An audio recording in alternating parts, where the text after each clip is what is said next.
చిందం బాలకృష్ణ జై భీమ్ జై భీమ్ జై అంబేద్కర్ జై భీమ్ జై భీమ్ జై భీమ్ జై భీమ్. చిందం బాలకృష్ణ సూపర్. జై భీమ్ నినాదం ప్రతి ఒక్కరం ఎత్తుకోవాల్సిందే.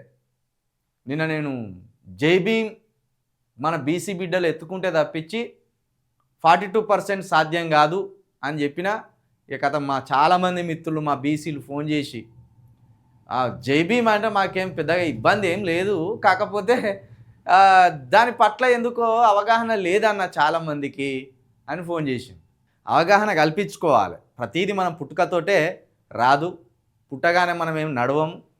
కాబట్టి జై భీమ్ అర్థమేందో, జై భీమ్ ప్రయాణం ఏందో మన బీసీలు తెలుసుకోవాలి, బీసీలతో పాటు ఎస్టీలు తెలుసుకోవాలి. ఇంకా ఎస్సీలలో కూడా జై భీమ్ పట్ల కొంతమందికి పూర్తి అవగాహన లేదు.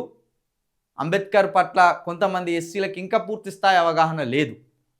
మరి రెడ్డి వెలుమలు జై భీమ్ ఎత్తుకోవద్దా అంటే ఆల్రెడీ వాళ్ళు పాలకులుగా ఉన్న వాళ్ళకి ఈ నినాదం ఎత్తుకోవాల్సిన అవసరం ఏముంటుంది? కాబట్టి ఏ నినాదం ఎత్తుకుంటే మనం సింహాసనం మీద కూర్చుంటామో అదే నినాదం ఎత్తుకోవాలి. మనల్ని సింహాసనం మీద కూర్చోబెట్టే నినాదమే జై భీమ్.